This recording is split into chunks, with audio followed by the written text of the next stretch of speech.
അങ്ങനെ ഞാൻ ഈ മാസം കാണാൻ വേണ്ടി കാത്തിരുന്ന ഒരു സിനിമയാണ്. ഞാൻ കണ്ടു. പക്ഷെ ഞങ്ങളുടെ നാട്ടിൽ, അതായത് കോട്ടയം ജില്ലയിൽ തന്നെ പടം ഒറ്റ തിയേറ്ററിലായിരുന്നു. ആ ഗെയിം ചേഞ്ചർ ഒക്കെ ഇട്ട സ്ഥാനത്ത് ധന്യാരമ്പയിലെങ്കിലും ഒരു ഷോ ഇട്ടിരുന്നെങ്കിൽ എത്ര നന്നായനെന്ന് തോന്നിപ്പോയി. ഇത് ഞാനിപ്പോൾ 68 കിലോമീറ്റർ സഞ്ചരിച്ച് ഈ സിനിമ കാണാൻ വേണ്ടി മാത്രം പോയി PVR ഫോറം മാളിൽ നിന്നാണ് പടം കണ്ടത്. അത് വെർത്ത് വാച്ച് ആയോ എന്നുള്ളതാണ് നമ്മൾ നോക്കാൻ പോകുന്നത്. സോ നോസ്ഫെറാട്ടു, റോബർട്ട് എഗാസ് സംവിധാനം ചെയ്ത ഈ ഇംഗ്ലീഷ് ക്ലാസിക് ഗോത്തിക് ഹൊറർ സിനിമയെ കുറിച്ചാണ് ഇന്ന് നമ്മൾ സംസാരിക്കുന്നത്. 1838 ജർമ്മനിയിലെ വിസ്ബർഗ് എന്ന നഗരത്തിൽ നിന്ന് തോമസ് ഹട്ടർ എന്ന റിയൽ എസ്റ്റേറ്റ് ഏജന്റിനെ അയാളുടെ ബോസ് ടാൻസിൽവാനിയയിലെ ഓർലക് പ്രഭുവിനെ കാണാൻ പറഞ്ഞയക്കുന്നതും തുടർന്ന് നടക്കുന്ന സംഭവങ്ങളുമാണ് ഈ സിനിമ പറയുന്നത്. ഒറ്റ വാക്കില് ഒരു ഗംഭീര പോയറ്റിക് ഗോത്തിക് ഹൊറർ ത്രില്ലർ എന്ന് പറയാം. ഒരു സ്വപ്നം കണ്ടതുപോലെയൊക്കെയുള്ള ഒരു പടം എന്നാണ് എനിക്ക് ഫീൽ ചെയ്തത്. ഈ നാടോടി കഥകൾ ഒക്കെ ഇല്ലേ, നമ്മുടെ നാട്ടിലാണെങ്കിൽ കുട്ടിച്ചാത്തൻ, കളിയങ്കാട്ട് നീലി, കത്തനാര്, ഇപ്പം ഭ്രമയുഗം സിനിമയൊക്കെ പോലെ അത്തരത്തിലുള്ള ഒരു കഥയുടെ ചലച്ചിത്രാവിഷ്കാരമാണിത്. ബ്രാം സ്റ്റോക്കറുടെ ഡ്രാക്കുള നിങ്ങൾ വായിച്ചിട്ടുണ്ടെങ്കിൽ അധികം നമ്മൾ വായിക്കുമ്പോൾ നമ്മൾ മനസ്സിൽ ഇങ്ങനെ വിഷ്വലൈസ് ചെയ്യില്ലേ, അത് കറക്റ്റ് ആയിട്ട് സ്ക്രീനിൽ കാണാൻ പറ്റും ഈ സിനിമ കണ്ടാൽ. ശരിക്കും പറഞ്ഞാൽ ഈ പടം 1922 ഇറങ്ങിയ നോസ്ഫെറാട്ടു എ സിംഫണി ഓഫ് ഹൊറർ എന്ന ക്ലാസിക് ഗോത്തിക് ഹൊറർ പടത്തിന്റെ റീമേക്ക് ആണ്. ആ പടം തന്നെ ബ്രാം സ്റ്റോക്കറുടെ ഡ്രാക്കുള നോവലിൽ നിന്നും ഇൻസ്പയർഡ് ആയിട്ട് ചെയ്ത സ്ക്രിപ്റ്റ് ആയിരുന്നു. പക്ഷേ ആ പടം റിലീസ് ആയപ്പോൾ ബ്രാം സ്റ്റോക്കറുടെ ഭാര്യ ഇത് കോപ്പിറൈറ്റ് വയലേഷൻ ആണെന്ന് കാട്ടി കേസും കൊടുത്തായിരുന്നു. അങ്ങനെ കോടതി ആ സിനിമയുടെ എല്ലാ കോപ്പികളും നശിപ്പിക്കാനായിട്ട് ഉത്തരവിട്ടു. പക്ഷേ 1-2 പ്രിന്റുകൾ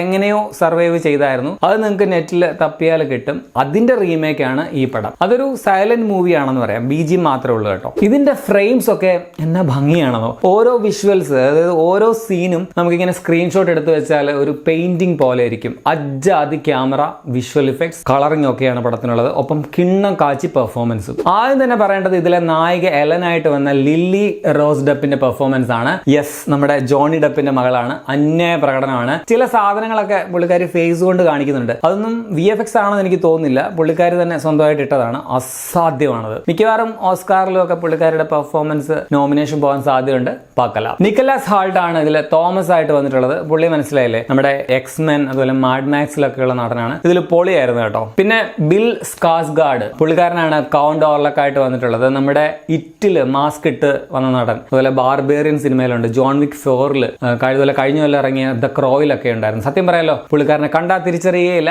ആരാണ് നോസ്ഫെറാട്ടുമായിട്ട് അഭിനയിച്ചത് നമ്മൾ തന്നെ ചോദിച്ചു പോകും. അജ്ജാതി മേക്ക് ഓവർ ആണ്. പിന്നെ നമ്മുടെ Aaron Taylor Johnson, Kraven the ഹണ്ടറിലെ ഹീറോ ആയിട്ട് വന്ന നടൻ. ബുള്ളറ്റ് ട്രെയിൻ, ടെനറ്റിലൊക്കെ ഉണ്ട് പുള്ളി. പിന്നെ വില്ലം ഡാഫോ, പുള്ളിയെ പറയുമ്പോൾ എനിക്ക് ആദ്യം തന്നെ ഓർമ്മ വരുന്നത് പഴയ സ്പൈഡർമാൻ ആണ്.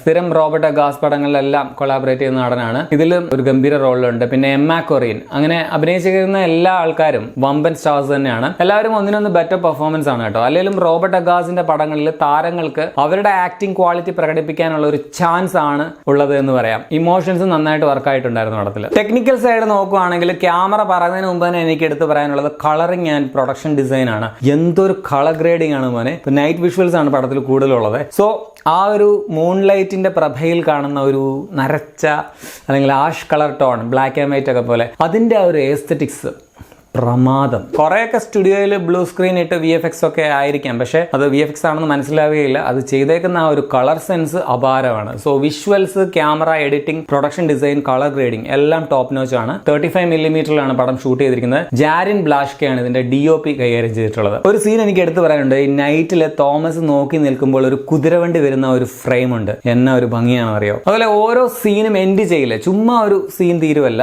ആ ഒരു കട്ട്, അതിന്റെ പൂർണ്ണത, അതിന്റെ ഒപ്പം ആ ഒരു ബാക്ക്ഗ്രൗണ്ട് സ്കോർ ഇങ്ങനെ കൂടി വന്നിട്ട് ഇപ്പം നെക്സ്റ്റ് സീനിലേക്ക് മെർജ് ചെയ്ത് പയ്യെ പോകുന്ന എല്ലാം വളരെ പോയറ്റിക് ആയിട്ടാണ് ഒരുക്കിയിട്ടുള്ളത്. പിന്നെ നെഗറ്റീവ്സ് പറഞ്ഞു കഴിഞ്ഞാൽ ഇതിങ്ങനെ ഹൊറർ പടമാണെന്ന് കേട്ട് നിങ്ങൾ ഓവർ ജംപ് സ്കെയർ സീനുകളും ഭയങ്കരമായിട്ട് പേടിപ്പിക്കും എന്നൊന്നും പ്രതീക്ഷിച്ച് പോയി കണ്ടാൽ ഒന്നും തോന്നുകയില്ല. ഇത് അങ്ങനെ പേടിപ്പിക്കുന്ന പടമല്ല. ഇതിന്റെ ആ ഒരു പഴങ്കഥ എസെൻസ്, ഒരു പ്രിൻസ് ഓഫ് ഡാർക്ക്നെസ്, കുതിരവണ്ടിയിൽ രാത്രി ഡ്രാക്കുള വരുന്നു, ബ്ലഡ് കുടിക്കും, സൂര്യപ്രകാശം താങ്ങാൻ പറ്റില്ല, അങ്ങനെയുള്ള നമ്മൾ കേട്ട് പഴകിയ ആ ഒരു ക്ലാസിക് വാമ്പയർ സ്റ്റോറി ഇല്ലേ, അതിന്റെ വളരെ കാവ്യാത്മകമായിട്ടുള്ള ഒരു ചലച്ചിത്രാവിഷ്കാരം ആവിഷ്കാരമാണ്. സോ എല്ലാവർക്കും ഇത് വർക്ക് ആകണമെന്നില്ല. ഞാൻ ഈ പറഞ്ഞതുപോലെ നോവലൊക്കെ വായിച്ച് മനസ്സിൽ വിഷ്വലൈസ് ചെയ്യുന്ന ടൈപ്പ് ആൾക്കാരാണ് നിങ്ങളെങ്കിൽ അവർക്ക് ഇഷ്ടമാകും എന്നാണ് എനിക്ക് തോന്നുന്നത്. പിന്നെ പഴയ കഥ ആയതുകൊണ്ട് തന്നെ ഒരല്പം നാടകീയത കൂടുതലുള്ള ഡയലോഗ്സ് പടത്തിലുണ്ട്. അത് ചിലർക്ക് ഇഷ്ടമാവാതെയും വരാം. എന്തായാലും എനിക്ക് പടം നന്നായിട്ട് ഇഷ്ടപ്പെട്ടു. തിയേറ്ററിൽ കാണാൻ പറ്റിയത് തന്നെ ഒരു ഭാഗ്യമായിട്ട് ഞാൻ പറയും. ഇതിനി OTT-ൽ വരുമ്പോൾ നിങ്ങൾക്ക് ആ ഒരു ഫീൽ കിട്ടുമെന്ന് എനിക്കറിയില്ല. ഞാൻ ഈ പറഞ്ഞ പോലെ പഴയ കുട്ടിച്ചാത്തൻ കഥകളും വാമ്പയർ കഥ, ബ്രഹ്മയുഗം പോലെയുള്ള പടങ്ങളൊക്കെ ഇഷ്ടപ്പെടുന്ന ആളാണ് നിങ്ങളെങ്കിൽ തീർച്ചയായിട്ടും മിസ് ചെയ്യരുത്.